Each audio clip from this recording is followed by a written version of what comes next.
প্রোডাকশনের যেই ম্যাথ সেটা আমরা এটা কোয়েশ্চেনটা এখানে লিখে রেখেছি। তো আমাদেরকে বের করতে হবে কেজি পার শিফট। আমরা হচ্ছে একটা ছবিকে একটু দেখাই।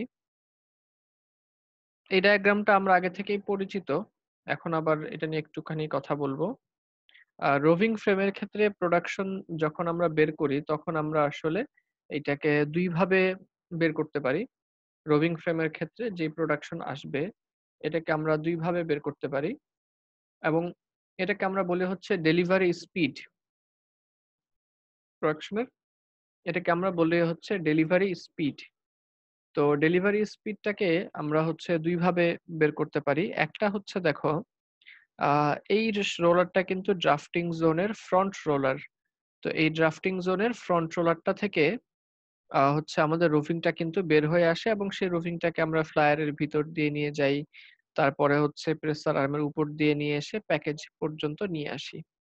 এখন লক্ষণীয় ব্যাপার হচ্ছে যে, আমরা যখন রোভিং ফ্রেমের হচ্ছে আ ডেলিভারি স্পিড বের করব, তখন আমরা মূলত ২ ভাবে বের করতে পারি। আ একটা হচ্ছে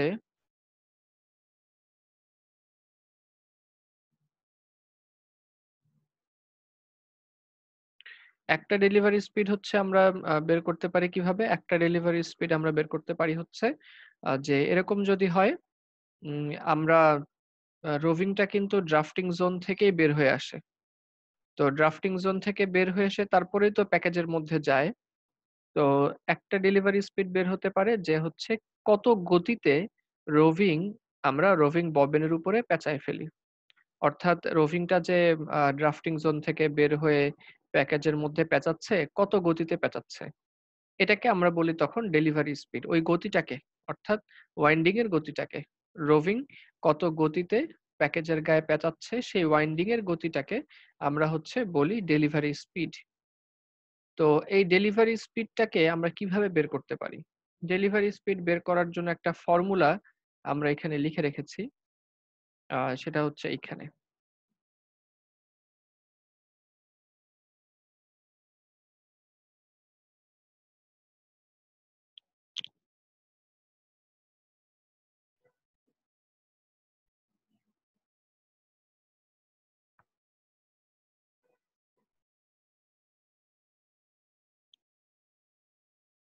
আচ্ছা।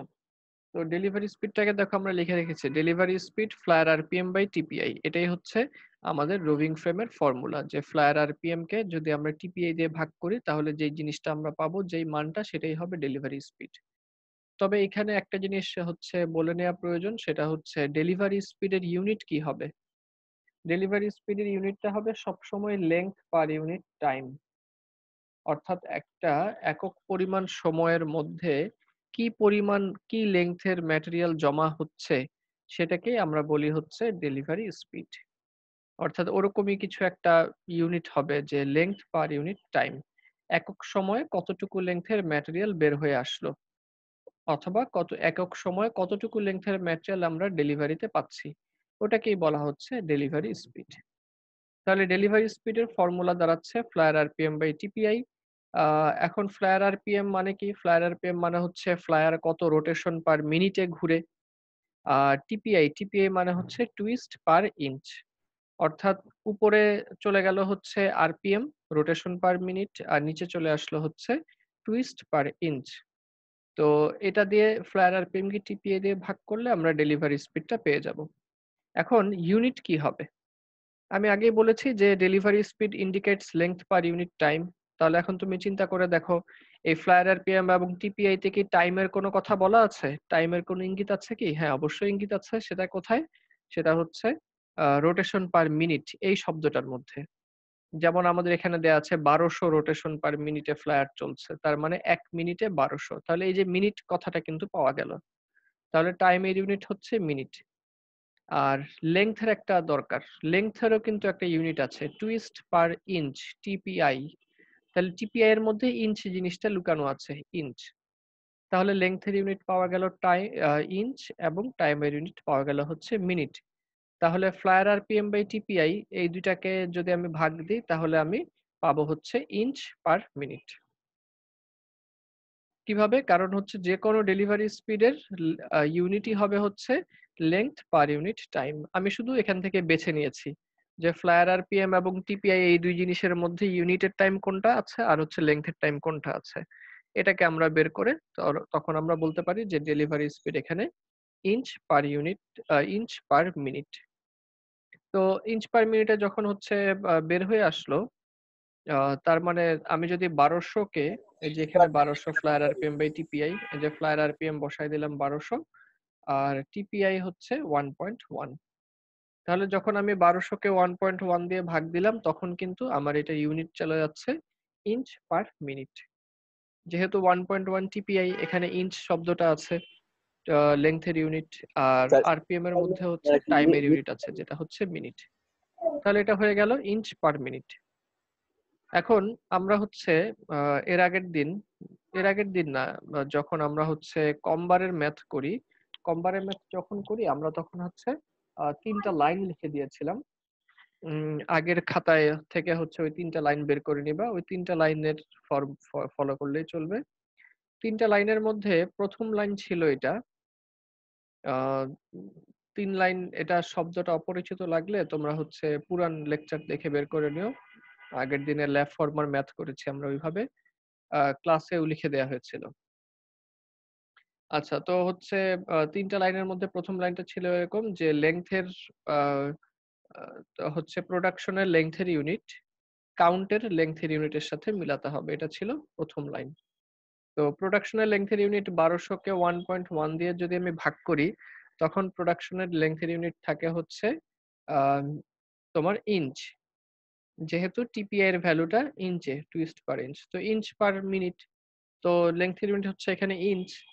তো ইঞ্চটাকে কি করব? কনভার্ট করতে হবে। কার সাথে মিলাতে হবে? ১ম লাইন তোমাদের সাথে এখন খাতায় আমি আগেই বলে দিয়েছিলাম ৩ টা লাইন রাখার জন্য।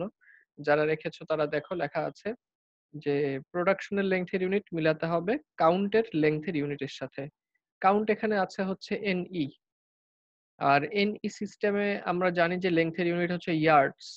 কারণ কি? কারণ হচ্ছে ওই যে আ এনই থেকে আমরা যদি কনভার্ট করি, এনই থেকে আমরা যদি কনভার্ট করি আ কিংবা হচ্ছে এনি মানে কি সেটা যদি একটু চিন্তা করি, এনি মানে হচ্ছে ১ পাউন্ডে 840 ইয়ার্ডস দৈর্ঘ্যের কতগুলা হ্যাঙ্ক হবে। সেটা হচ্ছে আমাদের এনই।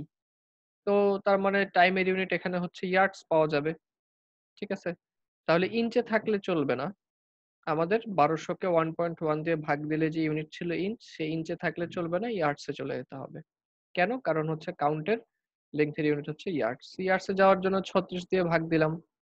তাহলে আগে ছিল ১২০০, এখন 1.1 এবং ৩৬ দিয়ে ভাগ দিলাম। তাহলে ইয়ার্ডস পার মিনিট হয়ে যাবে। ইয়ার্স পার মিনিটের পরে আমাকে ২য় নম্বর লাইনে চলে যেতে হবে। ২য় নম্বর লাইন ৩৬ দিয়ে ভাগ করলে কেন আরেকবার একটু স্যার? ইয়ার্ডসে চলে যাওয়ার জন্য ১ গজে ৩৬ ইঞ্চি। ১ গজে হচ্ছে ৩ ফিট, ১ ফিটে হচ্ছে ১২ ইঞ্চি। তাহলে ১ গজে ৩৬ ইঞ্চি। বুঝতে পারছি? আচ্ছা জি স্যার। হ্যাঁ, আর ইয়ার্ডসে কেন যাবো? ইয়ার্ডসে যাবো কেন? কারণ হচ্ছে ওই যে ১ম লাইন যে প্রোডাকশনের লেংথের ইউনিট কাউন্টের লেংথের ইউনিটের সাথে মিলাতে হবে। এইজন্য ইয়ার্ডসে যাবো। আর কিভাবে যাবো? ৩৬ দিয়ে ভাগ দিয়ে চলে যাবো। ১২০০ কে ১.১ দিয়ে ভাগ করলে ছিল ইঞ্চ পার মিনিট। ৩৬ দিয়ে ভাগ দিলে আমরা চলে যাবো হচ্ছে ইয়ার্ডস পার মিনিটে। স্যার ইঞ্চ পার মিনিট নাকি মিনিট পার ইঞ্চ? স্যার ইঞ্চ আরপিএম টা পার একটু মিনিট। স্যার। হ্যাঁ। হ্যাঁ, দেখো ডেলিভারি স্পিডের কাউন্ট সবসময়, ডেলিভারি স্পিডের ইউনিট সবসময় হবে length per unit time. Length per unit time এটা হচ্ছে ডেলিভারি স্পিডের ইউনিট, যে একক সময়ে কতটুকু লেংথের ম্যাটেরিয়াল বের হচ্ছে। এটা স্যার হচ্ছে আমাদের ইউনিট আরকি। Inch per unit, inch per minute হবে এটার ইউনিটটা। তো ৩৬ দিয়ে ভাগ দিলে ইয়ার্স পার মিনিট। ১ নম্বর লাইনের কাজ শেষ। ২ নম্বর লাইনটা ছিল এরকম যে প্রোডাকশনের টাইমের ইউনিট রিকোয়ার্ড টাইমের ইউনিটের সাথে মিলাতে হবে। তো ৩৬ দিয়ে যদি ভাগ দিয়ে দেই তাহলে টাইমের ইউনিট ছিল হচ্ছে ইয়ার্ডস পার মিনিট। কিন্তু রিকোয়ার্ড প্রোডাকশনের টাইমের ইউনিট দেওয়া আছে শিফট। তার মানে ইয়ার্ডস পার মিনিটে থাকলে আমাদের চলবে না, ইয়ার্ডস পার শিফটে আমাদেরকে চলে যেতে হবে। কিভাবে যাব? ৬০ দিয়ে আগে গুণ দিয়েছি। ঠিক আছে? এরপরে ৮ দিয়ে গুণ দিয়েছি। ব্যাস, ইয়ার্স পার শিফটে আমরা চলে যাব। ৬০ এবং ৮ দিয়ে গুণ দিয়ে। তারপরে আরেকটা জিনিস বিবেচ্য এখানে সেটা হচ্ছে ফ্লায়ার আরপিএম এবং টিপিআই। এই যে ফ্লায়ার আরপিএম বাই টিপিআই দিয়ে আমি হিসাব করে দেখলাম যে এত ইঞ্চ পার মিনিট প্রোডাকশন হয়। এই প্রোডাকশনটা কিন্তু হচ্ছে একটা ফ্লায়ারের জন্য আমরা বের করেছি। একটা ফ্লায়ারের একটা রোভিং ববিনের জন্য এই প্রোডাকশনটা আমরা বের করেছি। কিন্তু আমি তো লিখে দিয়েছি মেশিনের নাম্বার অফ স্পিন্ডেল ১২০ কিংবা যদি নাও লিখতাম, তোমাদের কিন্তু এটা মাথায় নিশ্চয়ই আসতো যে রোভিং ফ্রেমে তো ফ্লায়ার কিংবা প্যাকেজ একটা না বরঞ্চ ১২০ হতে পারে, ১৬০ হতে পারে, নানা রকম হতে পারে। তো এই যে আমি ফ্লায়ার আরপিএম বাই টিপিআই এই লেখাটা যে লিখলাম, এখানে কিন্তু বোঝানো হচ্ছে যে প্রোডাকশন কেবলমাত্র একটা ববিনের জন্য। আসলে তো ববিন একটা না, ববিন তো হচ্ছে ১২০ টা। গত ক্লাসে বলেছিলাম যে মেশিনের যতগুলি স্পিন্ডল, ততগুলি ফ্লায়ার এবং ততগুলি ববিন। এইজন্য ১২০ দিয়ে গুণ। যে প্রোডাকশন আমরা একটা ববিন থেকে পাচ্ছি না, আমরা টোটাল ১২০ টা ববিন থেকে আমরা পাবো। এজন্য ১২০ দিয়ে গুণ। ইয়ার্ডস পার শিফট এর মধ্যে আমরা চলে এসেছি আগেই। আ এরপরে কাজ শুধুমাত্র হচ্ছে ওয়েস্ট হিসাব করা এবং এফিশিয়েন্সি হিসাব করা। ওয়েস্ট হিসাব করলাম কিভাবে? আ ১% পাবো না। তার মানে কত পার্সেন্ট পাবো? 99% পাবো। তো 99% কিভাবে বের করব? ১০০ থেকে ১ বিয়োগ দিয়ে ১০০ দিয়ে ভাগ। পার্সেন্টের জন্য ১০০ দিয়ে ভাগ। আর এফিশিয়েন্সি হচ্ছে 95% এটাও 95/১০০। ব্যাস ক্যালকুলেট করলে এরকম একটা সংখ্যা আমরা পেয়ে যাব। ইয়ার্ডস পার শিফট। এরপরে ৩ নম্বর লাইনের কাজ।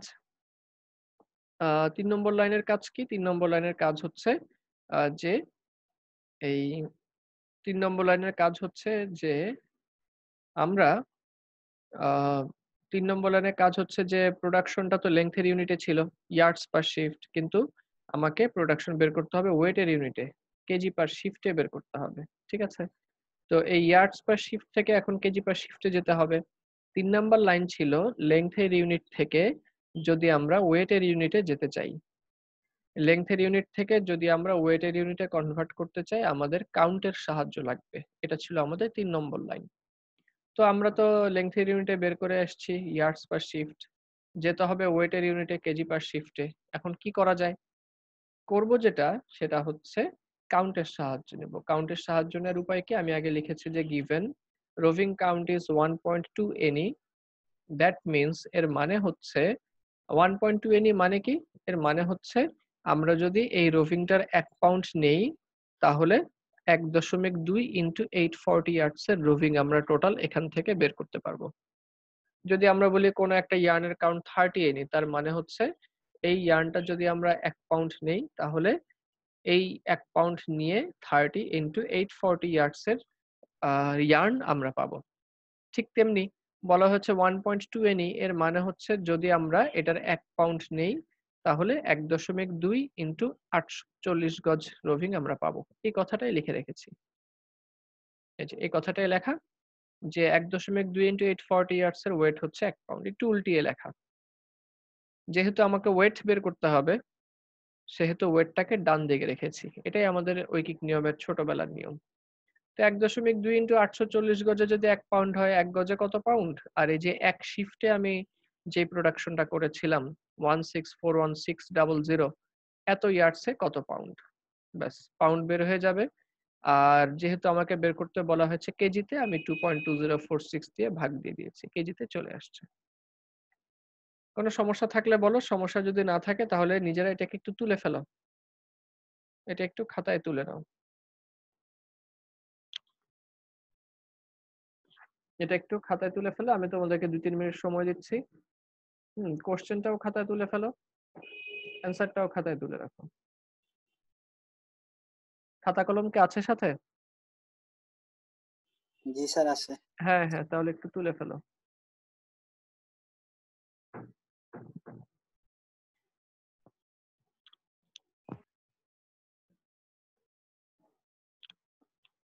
আর সমস্যা থাকলে বলো। এখনই দেখে নাও সমস্যাটা।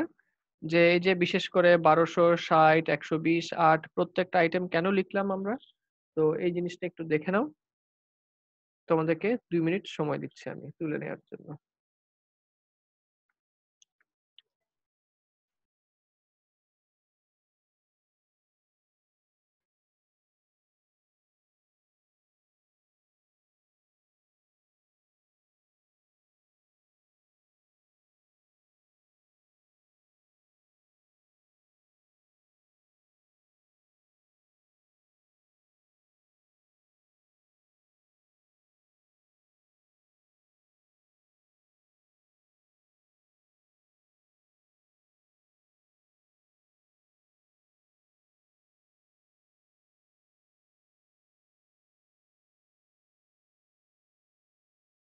স্যার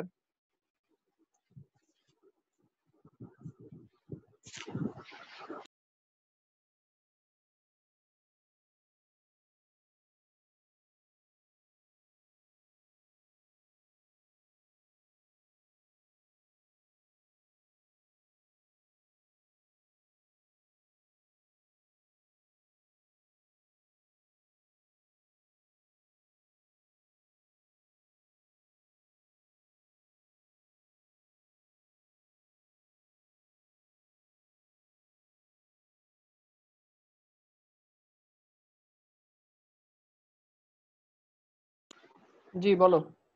স্যার মানে আমি স্যার এখানে তো স্যার আমরা মানে ফ্লায়ার আরপিএম টা বের করছি, তারপর হচ্ছে আমরা এই যে বের করছি যে মিনিটে কতবার আর এটা ঘুরে। না, ফ্লায়ার আর আরপিএমটা কিন্তু দেওয়াই ছিল, এই যে এইটুক পর্যন্ত, এই যে প্রোডাকশন এইটুক পর্যন্ত হচ্ছে কোশ্চেন, এটা কোশ্চেনে দেয়া আছে। ফ্লায়ার আরপিএম টা উপরে আর নিচে হচ্ছে মানে টিপিআই মানে জি জি। টুইস্ট আছে, কিন্তু তাহলে আমরা যখন ইউনিটটা আমরা দিচ্ছি শেষে, তাহলে ইউনিটটা তাহলে উল্টা হচ্ছে কেন? ইউনিটটা কেন স্যার মানে ইঞ্চ পার মিনিট হচ্ছে, মানে এটা তো দেওয়া আবার indicates length per unit time, কিন্তু আমরা আবার দেখছি যে ফ্লায়ার আরপিএম বাই টিপিআই মানে ওইখানে হচ্ছে যে টাইম পার ইউনিট লেন্থ এরকম বোঝা যাচ্ছে। না না, কারণ টুইস্ট পার ইঞ্চ যদি হয় এরকম যে 1 টিপিআই, তার মানে 1 ইঞ্চে হচ্ছে একটা টুইস্ট। আচ্ছা, যখন আমি বলি টুইস্ট পার ইঞ্চ, তখন ইঞ্চটা কোথায় যায়, উপরে থাকে নাকি নিচে চলে যায় বলো তো? ইঞ্চটা কিন্তু নিচে চলে নিচে যায়। চলে যায়। হ্যাঁ, যেমন কেজি পার আওয়ার, কিংবা আমরা গাড়িতে আমরা দেখি kilometre per hour, 70 kilometre per hour, তার মানে 70 কিলোমিটার উপরে, আর ওয়ান ওয়ান আওয়ার কিন্তু নিচে। ও আচ্ছা, জি স্যার, ঠিক আছে। Thank you. হ্যাঁ। বাকি জিনিসগুলো দেখো বুঝে নাও কিনা, আর হচ্ছে তুলে ফেলো।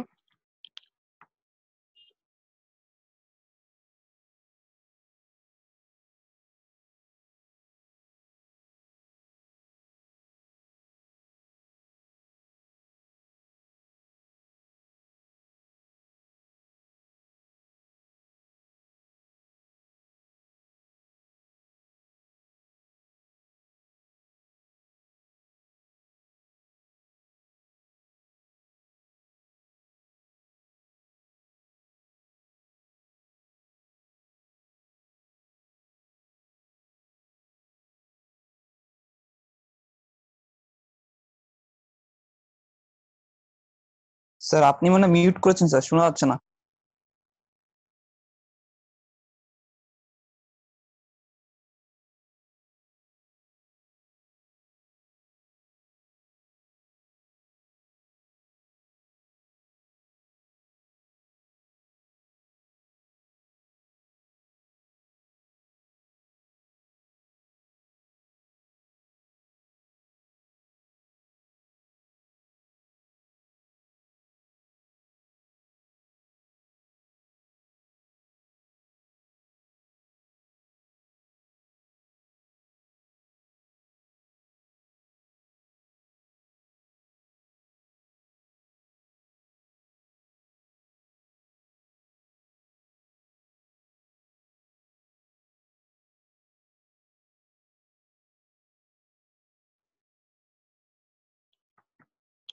হয়ে গেছে? শুনতে পাচ্ছ?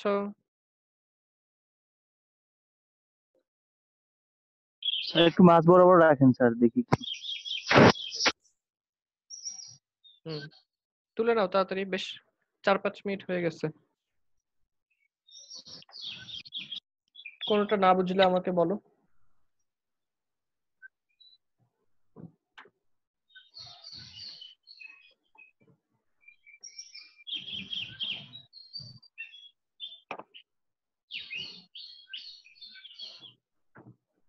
মইন মিউট করতো।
হয়েছে স্যার। আচ্ছা ঠিক আছে, তাহলে আমরা পরের টপিকে চলে যাই।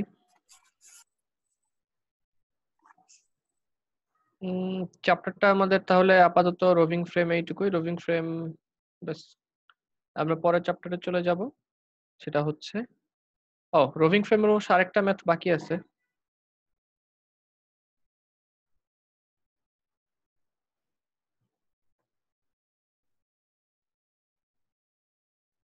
কিংবা আপাতত থাক, এই একটা ম্যাথই থাক, এই একটা ফরম্যাটই করো, রিং ফ্রেমে চলে যাই।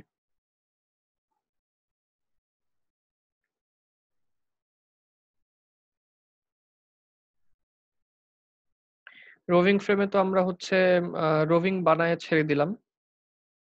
এই রোভিংটাকে ইয়ার্নে কনভার্ট করার জন্য যে মেশিন আমাদের লাগবে সেটা হচ্ছে রিং ফ্রেম।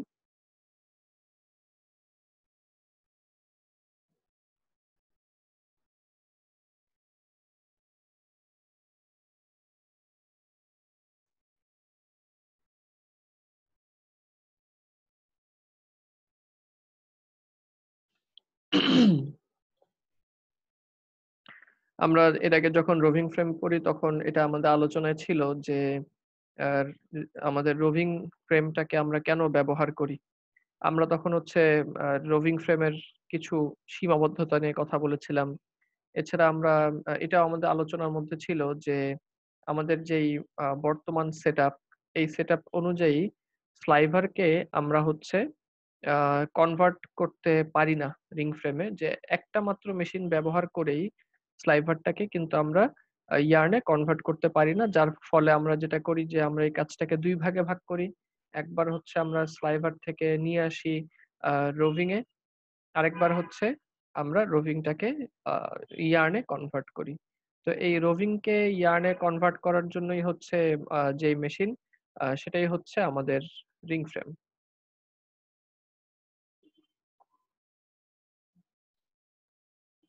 তো রিং ফ্রেমের ক্ষেত্রে যেমন আমরা এখানে একটা এক লাইন বরাবর বিশাল লম্বা লম্বা রিং ফ্রেম দেখতে পাচ্ছি। রিং ফ্রেম বেশ লম্বা আকৃতির মেশিন, বিশাল লম্বা মেশিন হয়। তো আস্তে আস্তে আমরা আগাই। সবার প্রথম কথা হচ্ছে আমাদের রিং ফ্রেমের হচ্ছে এটাও আমরা রোভিং ফ্রেমের সময় বলেছিলাম যে আমাদের রিং ফ্রেমটা কিন্তু হচ্ছে সবচেয়ে বেশি ব্যবহার হওয়া স্পিনিং সিস্টেম। রিং ফ্রেম ছাড়া আরো কিছু ধরনের স্পিনিং সিস্টেম আছে, যেমন হচ্ছে রোটর স্পিনিং সিস্টেম, তারপরে হচ্ছে এয়ার ভর্টেক্স স্পিনিং সিস্টেম। কিন্তু এর মধ্যে রিং ফ্রেম স্পিনিং সিস্টেমটাই কিন্তু সবচেয়ে বেশি ব্যবহৃত।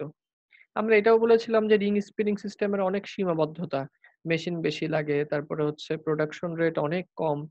তারপরেও এটাই আসলে ব্যবহার করা হয়। একটা অনেক বড় কারণ ছিল হচ্ছে যে এটার কোয়ালিটি ভালো হয়।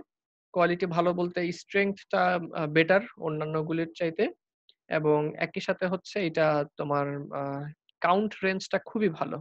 অর্থাৎ একদম ফাইন থেকে শুরু করে একদম কোর্সার ম্যাটেরিয়াল পর্যন্ত হচ্ছে আহ এটার পাওয়া যায়। এটা দিয়ে ইয়ার্ন বানানো সম্ভব। তো সেই সমস্ত কারণে হচ্ছে, এবং একই সাথে আমরা এটাও বলেছিলাম যে এখানে প্রচুর ডিজাইন ভ্যারাইটি নিয়ে আসা সম্ভব, যেগুলি হচ্ছে আমাদের অন্যান্য স্পিনিং সিস্টেমে আসলে সম্ভব না। এইরকম কিছু কারণ ছিল যে আমাদের রিং স্পিনিং সিস্টেম অন্যান্য স্পিনিং সিস্টেমের বিপরীতে কি কি সুবিধা রাখে। ঠিক আছে, এরকমই কিছু লেখা আছে এখানে অ্যাডভান্টেজ গুলি। It can be used universally, any material and any yarn count can be spun on it. Any yarn count তার মানে একদম ফাইনার থেকে শুরু করে একদম কোর্সার পর্যন্ত ইয়ার্ন কাউন্ট কিন্তু এখানে বানানো সম্ভব, যেটা অন্যান্য স্পিনিং সিস্টেমে সম্ভব না। এয়ার ভর্টেক্সে যেরকম আমরা দেখেছিলাম অ্যারাউন্ড 60 এর চেয়ে ফাইনার কিন্তু সম্ভব না। রোটরে অ্যারাউন্ড 40 এর চেয়ে ফাইনার কিন্তু সম্ভব না। কিন্তু রিং এ আপ টু 120 এনে কমার্শিয়ালি ইয়ার্ন তো এমনিই বানানো হয় 120 এনে পর্যন্ত। তো অনেক ফাইনার ইয়ার্ন। তারপর ইট produces yarn with optimum properties, অর্থাৎ হচ্ছে ভালো প্রপার্টি ভালো পাওয়া যায়। বিশেষ করে স্ট্রেংথের হিসাবে যদি আমি চিন্তা করি তাহলে রোটরের চাইতে তো অনেক বেশি স্ট্রেংথ, এয়ার ভর্টেক্স এর চাইতেও টেনজাইল স্ট্রেংথ কিছুটা বেশিই পাওয়া যায় এখানে। তবে এয়ার ভর্টেক্সে কিছু কিছু ভ্যালু ভালো পাওয়া যায়, যেমন হচ্ছে তোমার পিলিং রেজিস্ট্যান্স খুবই ভালো পাওয়া যায় এয়ার ভর্টেক্সে। অ্যাব্রেশন রেজিস্ট্যান্স খুবই ভালো পাওয়া যায়। কিন্তু স্ট্রেংথ এর প্রপার্টির দিক থেকে রিং ইয়ার্নটারই মান বেশি ভালো পাওয়া যায়।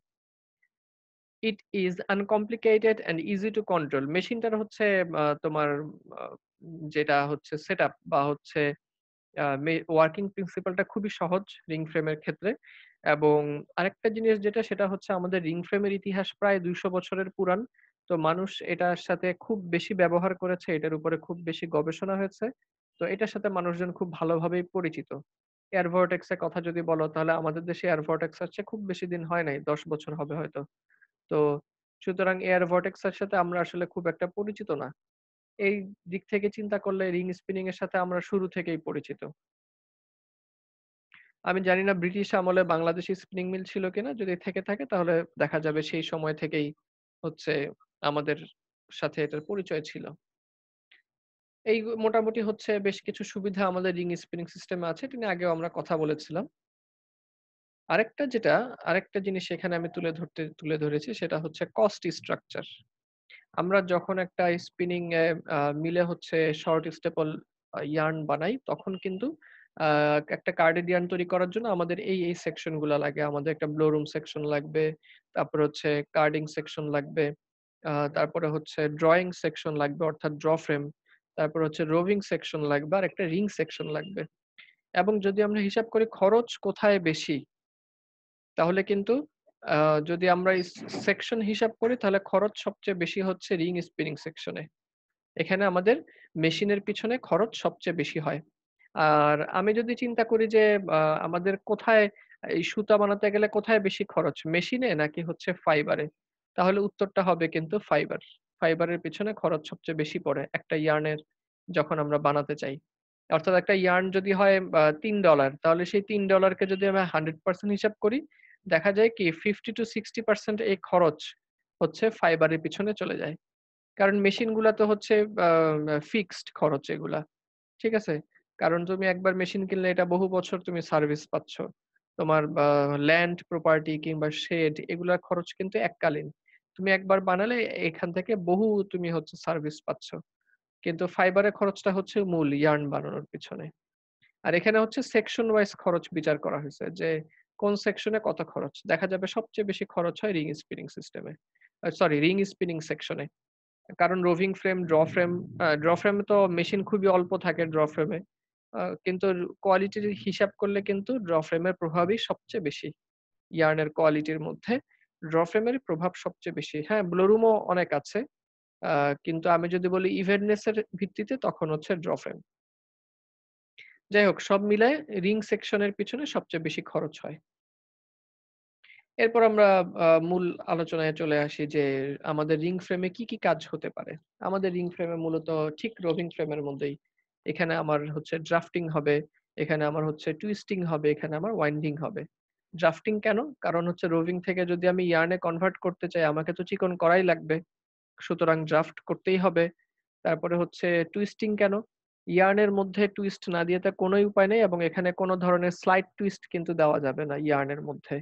কারণ রোভিং এ না হয় স্লাইড টুইস্ট দিয়ে তুমি কাজ চালিয়ে নিতে পারবা। ইয়ার্ন এ যদি স্লাইড টুইস্ট থাকে তাহলে তো আ টুইস্ট টা দিবা কবে? পোশাক বানানোর পরে তো আর টুইস্ট দেওয়া যাবে না। সুতরাং রিং ফ্রেমে বাধ্যতামূলকভাবে কিন্তু তোমাকে টুইস্ট দিতেই হবে এবং কোন স্লাইড না একদম মানে ফুল রেঞ্জ এর টুইস্ট এখানে আমাকে দিতে হবে। আরেকটা যেটা সেটা হচ্ছে রোভিং ববিনের মতো আমাদের রিং ববিন নামেও একটা প্যাকেজ আছে যেখানে আমরা ইয়ার্নকে হচ্ছে পেঁচাই। সেই রিং ববিনের মধ্যেও আমাকে হচ্ছে ইয়ার্নকে ওয়াইন্ডিং করে ফেলতে হবে। সুতরাং ড্রাফটিং, টুইস্টিং এবং ওয়াইন্ডিং এই ৩ টা কাজ রোভিং এও যেরকম হয় ঠিক তেমনি ভাবে রিং ফ্রেমেও কিন্তু এই ৩ টা কাজ হবে। এখন হচ্ছে আমরা চলে আসি যে আমাদের প্রিন্সিপাল অফ অপারেশন যে আমাদের মেশিন কিভাবে চলে। প্রিন্সিপাল অফ অপারেশন দেখার আগে আমরা হচ্ছে উম তাহলে 1, 2 এবং 3 এই ৩ টা টপিক আমাদের মোটামুটি আলোচনা করা হয়ে গিয়েছে। আমরা টপিক নাম্বার 4 নিয়ে কথা বলব। তো এই রিং ফ্রেম কিভাবে কাজ করে এটার জন্য আমরা সহায়ক হিসেবে হচ্ছে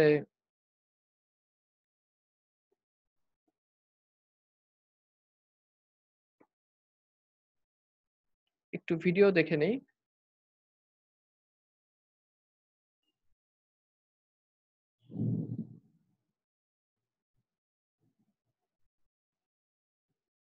ও না।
আচ্ছা, তো সবার প্রথমে আমরা ছবির সাথে মিলায় নেই। আচ্ছা, তো নাম্বার 1 হচ্ছে রোভিং ববিন। তো রোভিং ববিন আসলে না চেনার কিছু নাই। রোভিং ববিন হচ্ছে সেই প্যাকেজ যেখানে আমরা রোভিং ফ্রেম থেকে পাই এই প্যাকেজটা।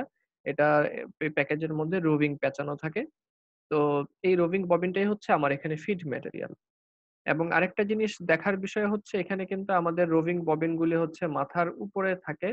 আ এইটা অবশ্য আমরা আগেই কথা বলেছি এই বিষয়ে।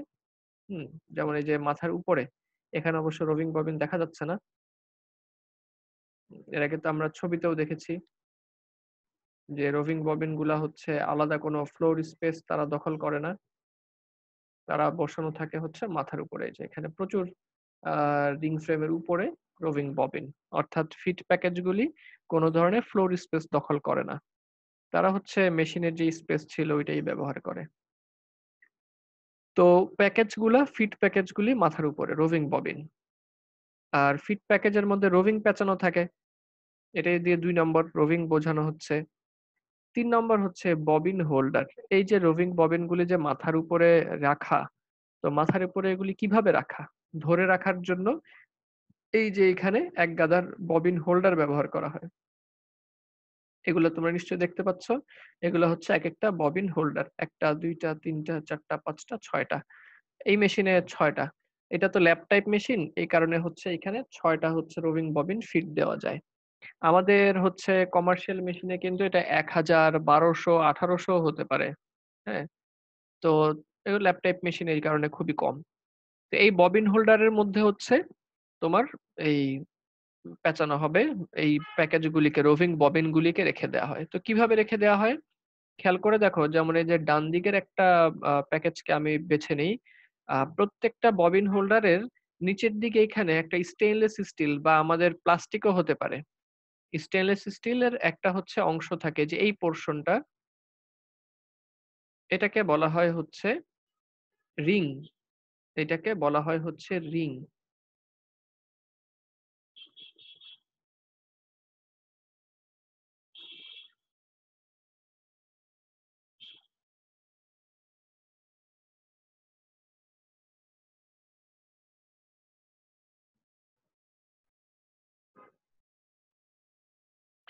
আচ্ছা, তো এটাকে বলা হয় হচ্ছে রিং। তো এই রিংটাকে আমি যখন আ তোমার হচ্ছে এই রিংটাকে যখন আমি উপরের দিকে ধাক্কা দিব, ঠিক আছে? তখন হচ্ছে এখান থেকে ২ টা হুক বের হয়ে আসে দেখো। এই যে এখানে যেরকম ২ টা হুক বের হয়ে আসে। এই ২ টা হুক গিয়ে হচ্ছে প্যাকেজটাকে ধরে রাখে।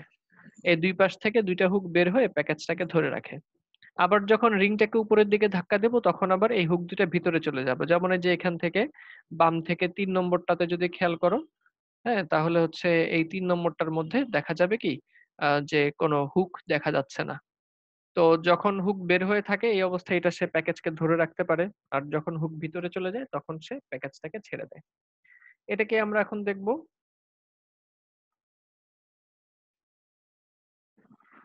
এই ভিডিওটার মধ্যে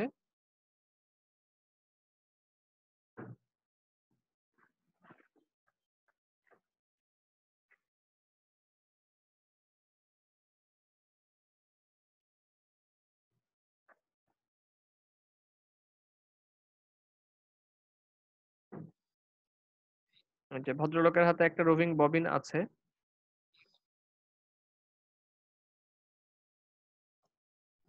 এই যেমন এখানে এটা হচ্ছে রিং, ঠিক আছে? এই রিংটাকে উপরে যদি প্যাকেজটা দিয়ে ধাক্কা দিই তখন হুক বের হয়ে এসে প্যাকেজটাকে ধরে রাখবে। আবার যখন প্যাকেজটা খুলবো তখন কিভাবে খুলবো, তখন আবার প্যাকেজটাকে উপরের দিকে ধাক্কা দিলেই রিং হুক দুইটা হচ্ছে ভিতরে চলে যাবে, প্যাকেজটা বের হয়ে আসবে।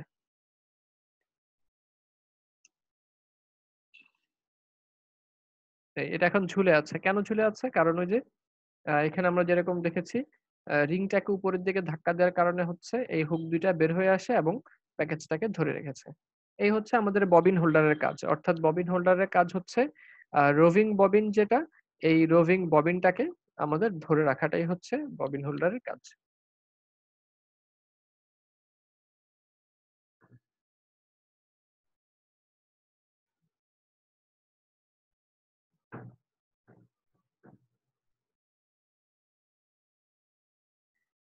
তো এখন এই যখন কাজটা হয়ে গেল, এই কাজটা যখন হয়ে গেল তখন আমরা ৩ নম্বর পয়েন্টটাও কথা বলে ফেললাম।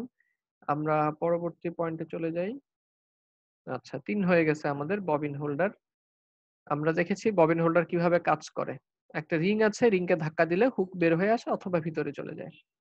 ৪ নম্বর হচ্ছে গাইড রেইল। গাইড রেইল হচ্ছে এই যে রোভিংটা বের হয়ে আসার পরে এখানে একটা লাঠির মতো দেখতে পাচ্ছ যেটা, এটাই হচ্ছে গাইড রেইল। চলো আমরা দেখে আসি আমাদের এখানে গাইড রেল আছে কিনা। হ্যাঁ, এই ভিডিওটাতে এই যে একটা ওই লাঠিটা দেখা যাচ্ছে এটাই হচ্ছে গাইড রেল। এই ভিডিওতেও হচ্ছে আমাদের গাইড রেল আছে।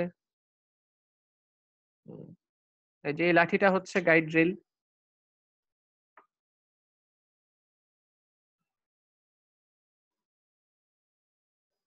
রোভিংটাকে বের করে নিয়ে আসা হলো। আচ্ছা, গাইড রেলের ভূমিকা যেটা সেটা আমি একটু বলি, এখানে দেখানো হয় নাই। যেমন এই ভিডিওতে ওই যে এই লাঠিটা যেটা, এই লাঠিটা হচ্ছে গাইড রেল। তো গাইড রেলের ভূমিকা যেটা সেটা হচ্ছে, খেয়াল করে দেখো এই গাইড রেলটাকে কিন্তু আহ, তোমার রোভিং কে যেটা করা হয়েছে প্যাকেজ থেকে বের করে নিয়ে আসার পরে গাইড রেলের পিছন দিক দিয়ে তারপরে ড্রাফটিং জোনে নিয়ে আসা হয়। এটা হচ্ছে আমার সেই ড্রাফটিং জোন, রিং ফ্রেমের ড্রাফটিং জোন। তো তোমরা যদি এই রোভিংটাকে খেয়াল করো, এই রোভিংটাকে এই রোভিংটাকে দেখো গাইড রেলের পিছন দিক দিয়ে নিয়ে তারপরে ড্রাফটিং জোনে নিয়ে আসা হয়েছে। এটাই হচ্ছে গাইড রেলের কাজ। দুইটা কাজ হয় মূলত, একটা হচ্ছে উপযুক্ত টেনশন ঠিক রাখা, আরেকটা হচ্ছে ড্রাফটিং জোনের প্যারালাল ওয়েতে রোভিংটাকে নিয়ে ড্রাফটিং জোনে ফিট দেওয়া। অর্থাৎ ড্রাফটিং জোন তুমি খেয়াল করে দেখবা যে ড্রাফটিং জোনটা কিন্তু অ্যারাউন্ড 45 ডিগ্রি অ্যাঙ্গেলে আছে মাটি থেকে। এখানে দেখে যেরকমটা বোঝা যাচ্ছে যে অ্যারাউন্ড 45 ডিগ্রি অ্যাঙ্গেল কিন্তু ফরমেশনে থাকে। তো রোভিংটাও যেন ড্রাফটিং জোনে ঢোকার সময় এরকম একটা অ্যাঙ্গেল ফর্ম করে, সেজন্যই গাইড রেল ব্যবহার করা হয়। আর আরেকটা হচ্ছে টেনশনটাকে ঠিক রাখে, যে গাইড রেলের পিছন দিক দিয়ে রোভিংটা যখন আমি নিয়ে আসলাম তখন কিন্তু আমার টেনশনটাও এখানে ঠিক থাকবে। দুইটা উদ্দেশ্য আর কি। তো ৪ নাম্বার হচ্ছে গাইড রেল। ৫ নাম্বার হচ্ছে ড্রাফটিং অ্যারেঞ্জমেন্ট। তো ড্রাফটিং অ্যারেঞ্জমেন্ট আসলে কি কি থাকে? ড্রাফটিং অ্যারেঞ্জমেন্টে ঠিক রোভিং ফ্রেমের ড্রাফটিং অ্যারেঞ্জমেন্ট নিয়ে আমরা তো আগেই কথা বলেছি। রোভিং ফ্রেমের ড্রাফটিং অ্যারেঞ্জমেন্টে যা যা ছিল, হ্যাঁ, ঠিক তাই জিনিসপত্র হচ্ছে আমাদের রিং ফ্রেমের ড্রাফটিং অ্যারেঞ্জমেন্টেও থাকবে। অর্থাৎ কি কি জিনিস ছিল? ওই যে টপ রোলার ছিল, বটম রোলার ছিল, তারপরে হচ্ছে তোমার কন্ডেন্সার ছিল। এখানেও কিন্তু কন্ডেন্সার থাকবে, আমি তোমাদেরকে দেখাবো। তারপরে হচ্ছে এখানেও হচ্ছে অ্যাপ্রন থাকবে, এখানেও ক্রেডল থাকবে, এখানেও নোজ বার থাকবে, এখানেও স্পেসার থাকবে। যেমন এই যে এখানে এই সাদা রঙের এটাই হচ্ছে কন্ডেন্সার। দেখতে একটু ছোটখাটো মনে হচ্ছে কারণ রোভিং ফ্রেম তো বড় মেশিন, সেটার কন্ডেন্সারও কিন্তু আকৃতিতে একটু অন্যরকম এবং হচ্ছে আকৃতিতে বেশ বড়। তো এটা তো রিং ফ্রেম তো ছোটখাটো মেশিন। তো এটার হচ্ছে আ কনডেন্সারটাও কিন্তু ছোট। যেমন এই যে এখানে এটা একটা টপ রোলার দেখা যাচ্ছে, রাবার কোটেড টপ রোলার। হুম, তাহলে চলো দেখি। এটা হচ্ছে আমাদের কনডেন্সার আর এটা হচ্ছে বটম রোলার। টপ রোলার গুলিকে উপরে উঠিয়ে রাখা হয়েছে। যে এই যে এটা একটা টপ রোলার, এটা একটা টপ রোলার। অ্যাপ্রন কিন্তু এটা। নিশ্চয়ই বোঝা যাচ্ছে এটা হচ্ছে মিডল রোলারটা, মিডল টপ রোলার। এই হচ্ছে রাবারের অ্যাপ্রন। ক্রেডেলের এক অংশ দেখা যাচ্ছে এখানে। ক্রেডেলের এক অংশ। আর এটা হচ্ছে আমার মূল রোলার।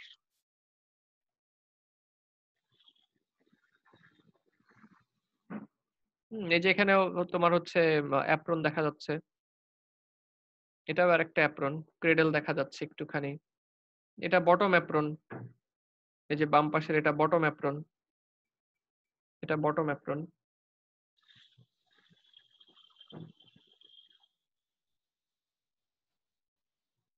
তারা দেখাচ্ছে যে কিভাবে থ্রেডিং করতে হয় মেশিনে, অর্থাৎ রোভিংটাকে কিভাবে চালু করতে হবে।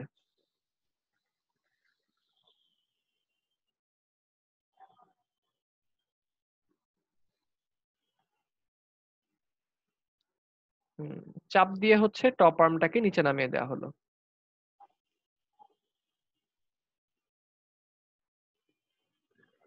আচ্ছা, ড্রাফটিং জোন তাহলে আমরা দেখে ফেললাম। তো যেটা বলছিলাম যে রোভিং ফ্রেমে আমাদের ড্রাফটিং জোনের মধ্যে যেই জিনিসগুলো থাকে এখানেও কিন্তু ঠিক সেই একই জিনিসগুলো থাকবে। আচ্ছা, তারপরে number 6, drafted fibre strand. Strand লেখা, এটা স্ট্র্যান্ড হবে। আহ, এটা কি জিনিসটা একটু পরে বলছি। Number 7, thread guide. থ্রেড গাইডটা দেখানো যাবে আমাদের এখানে। এটা ভিডিওতে চলে যাই আমরা।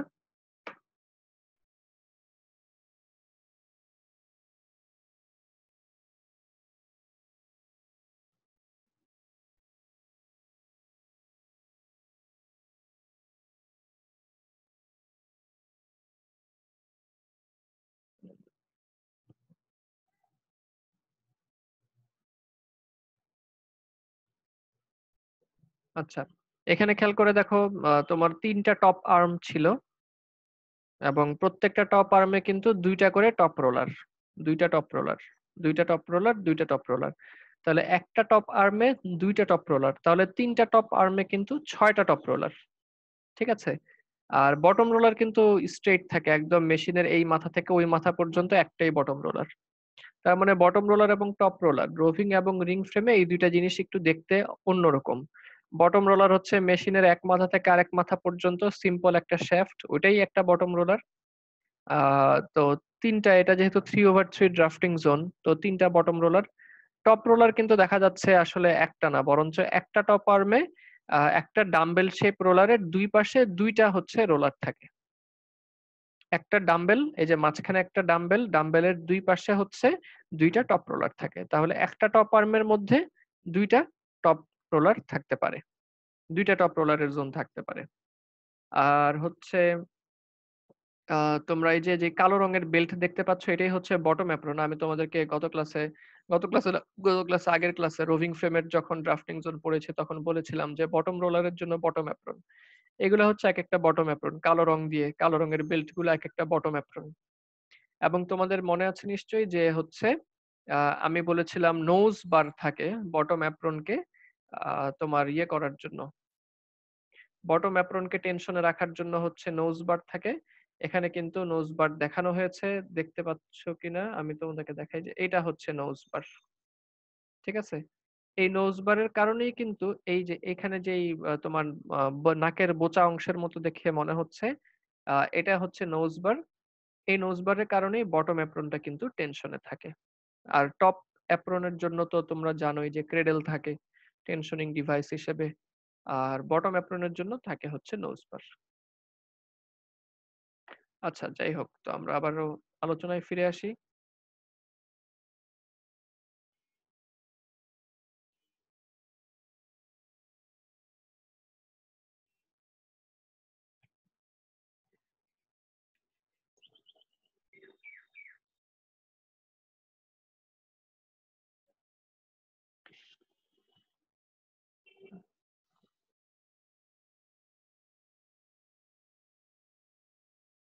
আচ্ছা, যখন তোমার এই জায়গা থেকে হচ্ছে এই রোলার গুলির পরে এখানে আমরা হচ্ছে একটা ইয়ার্ন গাইড দেখতে পাচ্ছি। এই যে এটা একটা ইয়ার্ন গাইড, এটা একটা ইয়ার্ন গাইড, এই ছোট্ট একটা বাঁকানো লাঠির মতো অংশ, এটা হচ্ছে একটা ইয়ার্ন গাইড, এটা হচ্ছে একটা ইয়ার্ন গাইড। তো এখানে আসলে মূলত তোমার দুইটা অংশ আছে। এই পিছনে যেটা ইউ এর মতো অংশটা, এই ইউ এর মতো অংশটাকে বলা হয় সাপোর্টিং আর্ম, অর্থাৎ যেই বাহু সাপোর্ট দিয়ে থাকে এটা হচ্ছে সাপোর্টিং আর্ম। আর তার সামনে হচ্ছে একটা ইয়ার্ন গাইড। এই দুয়ে মিলে এই জিনিসটাকে বলা হয় হচ্ছে ল্যাপেট, LAPPET, LAPPET। এই সাপোর্টিং আর্ম এবং ইয়ার্ন গাইড এই দুইটাকে মিলে বলা হয় হচ্ছে ল্যাপেট।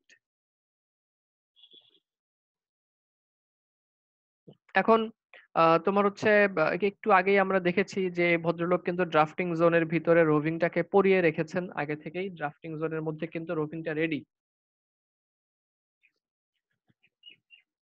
আর ড্রাফটিং জোনের নিচে তোমাদের সাথে আরেকটা জিনিসের পরিচয় করায় দিব। হ্যাঁ, এই জিনিসটার নাম হচ্ছে, তোমার আমাদের এখানে কি লেখা দেখি,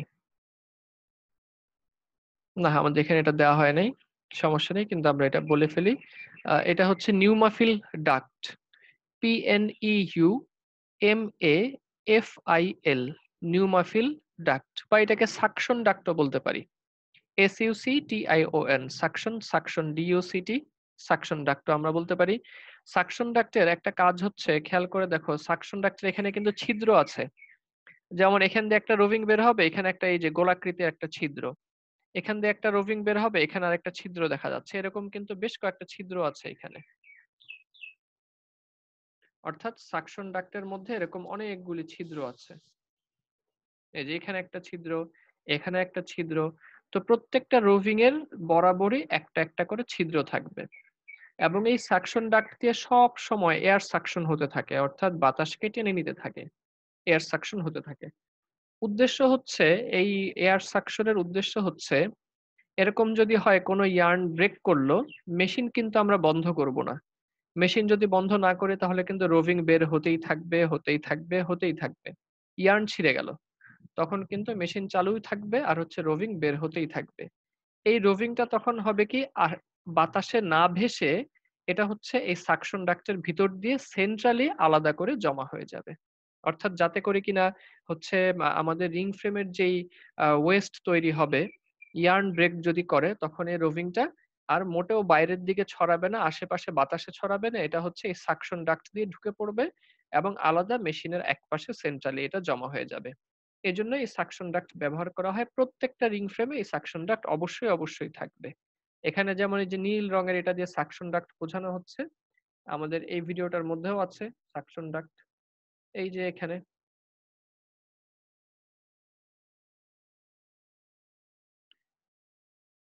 এই যে এখানে এখানে একটা ছিদ্র দেখা যাচ্ছে, এই যে এটা একটা ছিদ্র, ওখানে একটা ছিদ্র,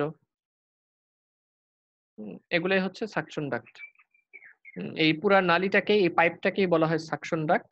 এই ছোট ছোট ছোট ছোট সাকশন স্লট আছে, প্রত্যেকটা রোভিং এর জন্যই একটা করে হচ্ছে সাকশন স্লট থাকবে, যেন ইয়ার্ন ব্রেক হয়ে গেলে রোভিংটা আর মোটেও বাইরের দিকে যেন না ছড়ায় যায়, এটা যেন সরাসরি ভাবে হচ্ছে এই সাকশন স্লটের ভিতরেই প্রবেশ করে।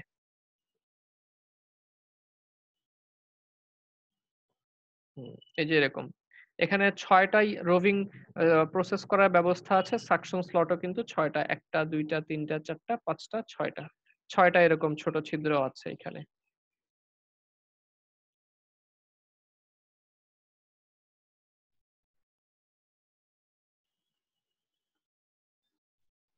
এবং এই যে আমি এখন কিন্তু মেশিনটা চালু আছে, এখন মেশিন চালু, মেশিনের ভিতরে কিন্তু রোভিং ছিল, রোভিংটা কিন্তু বাইরে বের হয়ে আসছে না। কেন আসছে না? কারণ রোভিংটা ড্রাফটিং জোন থেকে বের হয়ে এই সাকশন স্লট দিয়ে ভিতরে চলে যাচ্ছে। হয়তোবা আমার এখান থেকে ভালো বোঝা যাচ্ছে না, তোমরা যখন পরে নিজেরা ভিডিওগুলি দেখে নিবা তখন খেয়াল করে দেখো, এই সাকশন স্লটের ভিতর দিয়ে কিন্তু ফাইবার গুলি চলে যাচ্ছে, যার ফলে ফাইবারটা মোটেও বাইরে বের হয়ে আসতে পারে না, অর্থাৎ এলোমেলো ভাবে ছড়ায় না, তারা ঠিক মেশিনের ভিতরেই চলে যায়। এই যে এখান দিয়ে খেয়াল করে দেখো ফাইবার যাচ্ছে, অল্প অল্প করে ফাইবার যাচ্ছে। আচ্ছা, তো মোটামুটি আজকে এই পর্যন্তই। আমাদের আরো বেশ কয়েকটা কম্পোনেন্ট আছে, এগুলি সহ আমরা আগামী ক্লাসে দেখব। ড্রাফটেড ফাইবার স্ট্র্যান্ড এটা তোমাদেরকে দেখাইনি এখনো, কিন্তু থ্রেড গাইডটা দেখিয়েছি। হ্যাঁ, ইয়ার্ন গাইড যেটা আমরা বললাম, ওই যে ইয়ের সাথে তোমার হচ্ছে ইউ শেপের হচ্ছে সাপোর্টিং আর্মের সাথেই যে ইয়ার্ন গাইড ছিল, ওটাকেই বলা হচ্ছে থ্রেড গাইড। এই যে দেখায় আসি।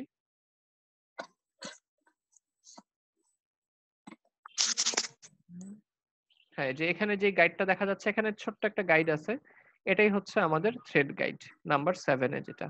আর পিছনে যেটা, এটা বইতে ওই ছবিতে দেওয়া নাই, এটা আমরা মাথায় রাখি, কিছুক্ষণ পরে কাজে লাগবে, কিছুদিন পরে। এটাকে বলা হয় সাপোর্টিং আর্ম। আর সাপোর্টিং আর্মটাই মূলত হচ্ছে এই থ্রেড গাইডটাকে ধরে রাখে। সাপোর্টিং আর্ম এবং থ্রেড গাইড দুয়ে মিলে তার নাম হচ্ছে ল্যাপেট, LAPPET। তাহলে আজকে আপাতত এই পর্যন্তই। রিং ফ্রেমের এই পর্যন্ত কোনো প্রশ্ন থাকলে করতে পারো। রিং ফ্রেমের যে কম্পোনেন্ট গুলি নিয়ে আমরা কথা বলেছি, roving bobbin holder, guide rail, drafting arrangement এবং থ্রেড গাইড, এই 6টা নিয়ে আমরা কথা বলেছি। এই 6টার মধ্যে কোনো প্রশ্ন থাকলে করতে পারো। আর প্রশ্ন না থাকলে হচ্ছে তোমরা চ্যাট বক্সে আইডি লিখে চলে যেতে পারো। কোনো প্রশ্ন আছে কি? থাকলে করো। স্যার চ্যাট বক্স অফ তো। Chat box of? আচ্ছা, স্যার অন করে দিচ্ছি। Disable sir. আচ্ছা, ঠিক আছে, এটাকে স্যার আপনার ইউটিউবে ক্লাসগুলো ভিডিও পাওয়া যাবে না স্যার? জি, প্রথম থেকেই দেয়া হচ্ছে।